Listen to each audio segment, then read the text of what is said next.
Hey everyone, Brennan wanted to do a video for my channel, and can you guess where he is? Where are you, Brendan? At the hospital. He's at the hospital. And what happened? You want to give him your version? You can. You can? Okay, so you want me to fill them all in. Mm-hmm. Is there anything you'd like to say before I tell them? I just want to say I feel like shit. You can't see that in the video. No. I just need it. No? Yeah, I feel like I'm better now, but yeah. I don't know if you can swear in the video. Sorry about that, guys. How about you say something else? I feel like no, I did. I did. You did, not anymore. What happened? Well, I puked Up what? blood. Mm-hmm. So Brendan had two ulcers that we had no idea about. He was fine. He was eating fine. Never mentioned any sort of pain. We had absolutely no idea. He did throw up in his dad's vehicle on a Sunday night, and I wasn't given much information about it, but I knew they had to throw away his coat, and it was not a good experience. But we didn't still think anything of it because sometimes he just throws up. He has a pretty high gag reflex. So, what's today? When did this happen? Thursday? Yesterday. It all started at about, well, we found everything at 6 a.m. He had thrown up everywhere in his bed. And as I was cleaning it, I noticed that there was blood everywhere. I was rinsing out like his comforter and things, and it was, red. And I'm like, this isn't normal. And I had to take his whole bed apart, and his mattress pad was white, and it was all red, and his pillows were red. I had to throw everything away. And it was just mind-boggling because he acted completely fine. Like, he wasn't sick. So, you go through everything in your head, like, what could this be? What is going on? So I did take a picture, which came in handy for the doctors later on. But he even asked to eat breakfast. I was starting to get concerned, and I was looking up. I was thinking COVID because, all these weird symptoms, everything's COVID. So I looked up, if there's blood in your vomit, if that could be COVID related. And it came up to be like the new variant. COVID with the variant has that symptom. So I'm starting to get nervous, and I pull all the kids out of school because we sent them, two of them at that point, two of them still hadn't gone in yet. And I'm like, okay, well, we can't mess around, pull them all out of school. And then he threw up again. And this time I knew it was serious. There was definite blood everywhere, blood clots. It's bad. And I was starting to get nervous. I called Hasbro Hospital to ask them if I should bring him in, but they couldn't give me that information. So I had to call his doctor. I texted my mom because she's a nurse, and everyone said, yes, go to the ER. So we went to the ER, and the 16-year-old took all the kids to get COVID testing just in case because we needed to know. They were all negative, and they found out What about me? pretty quickly. I haven't gotten your results, but I'm assuming you're negative. So the hospital experience was really scary, right, Brennan? Okay. So by the time we got in, he was still acting pretty, he was acting fine. And once we were like settled into, the bay room where they examine them and, hold on. Oh, he just got more food delivered because all he does is eat. So right now he's on a liquid soft diet. So he just got some chicken broth and Italian ice and a little bit. You wanted me to do a video, right? So we'll finish this first. So once we got into the ER, his heart rate was very high for just laying there in the bed. And his extremities were pretty cold, like very cold. Colder than normal. He tends to run cold, but they were like ice. The doctor was getting very nervous. So things were moving along slowly. They were trying to get an IV in, wasn't happening. They did an EKG. Why?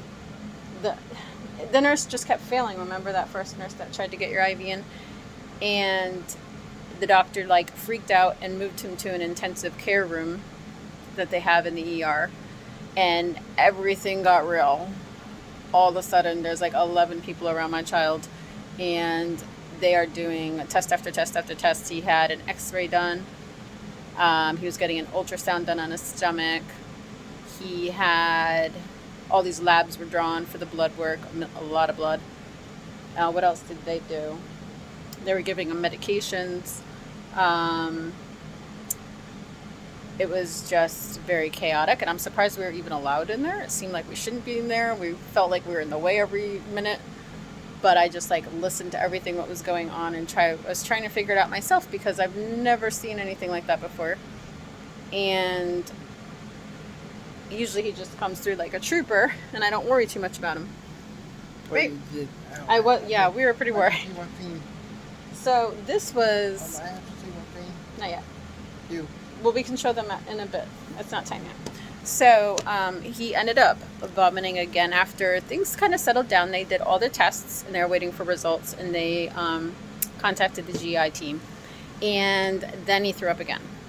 And this time it was pure blood. Awful, awful. I never want to see that again. And it was like really time to get concerned at this point. And he did not look good after he vomited this time. He was like falling asleep, and he looked really pale, and it was just different. So then we got word that he was going into surgery. So we had to go upstairs and get prepped for surgery. And he did throw up again, all blood, very bright red blood. Died. No, you didn't almost die. I don't think. I did. I'm not sure. I don't think so. You didn't lose that much blood. So this time it was like bright red, and they said that meant it was, what did they say? It was bleeding like right then and there. So it was serious. And I still really, at this point, they are assuming it's an ulcer. No one can know until they go in. Tell my dad called. Yeah.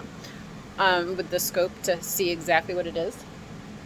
So eventually, he gets into surgery, and they found 2 large ulcers at the end of his esophagus leading into his stomach. What a big?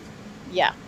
And they had to, they inject a medication into it to stop the bleeding, and then they used clamps. They called metal clamps. And he has 6 clamps inside of him right now. So that tells you it's not that small. And normally you don't need emergency surgery for ulcers.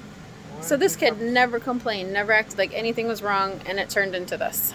So very scary, very traumatic. It was our first emergency surgery for our household. And one thing you just don't ever want to see in your life is someone throwing up blood. Right? You're showing the pictures. No. They do not want to see pictures. And my dad So we've been chilling in ICU for a couple days, and he's been doing great. He's always great. He always acts like nothing happened. He has 2 IVs rocking in his hand, but he's not even connected because he's been eating and drinking so well. Popsicles and chicken broth. And then he wanted to show you guys this. So he has to breathe this little contraption 12 times every hour. You can show him if you want. It's here now? Yeah. Okay. Sure. So he just blows, and it like moves a little fan, and I guess it's supposed to clear anything in his throat. I'm not really sure. That was only 4 times. So we're working on that. He's been such a trooper and so cooperative. He slept pretty well last night. And he got in his wheelchair today for a majority of most of the day. So he's been doing really, really good. As always. I think he rocks like every procedure and surgery, 2 more, he has ever gone through. Good job. So he's just watching his YouTube. He just got in bed before I got here. And he wanted me to do a video. So I'm calling them. My stepmom called me. yeah, he had a lot of phone calls. He got balloons from his grandmother. Little balloons. And we have a view of Rhode Island Hospital behind us. Yeah, you trying to look? Yeah, you probably haven't looked that direction. Teeth And his in. heart rate's been really good, and his blood pressure, so that's good. He is running a low-grade fever, so we have to watch that. But he Oh, yeah? tends to do that after surgery, so yeah. But I'm not surprised. You do that. So that's about it. That's our excitement. He likes to spice up my life, let me tell you. When I'm going home. We don't know yet. They want to kick you out as soon as possible, I'm sure. So he was supposed to move out of the ICU, but there's so many sick kids, they said that there's no beds available. So we're still in ICU, even though he doesn't really need to be. He's not even hooked up to the monitors. Well, maybe a few, yeah. I guess he is hooked up to a few monitors, but not an IV anymore. So, you want to say goodbye? By that. Should we update them when we're home? Anything else you want to say? My dad got a new Chevrolet truck. What guy has a Chevrolet My truck? dad. Your dad? That's what you needed to say? Yeah. Wow, that's relevant. Alright, say bye. Bye. Bye, guys.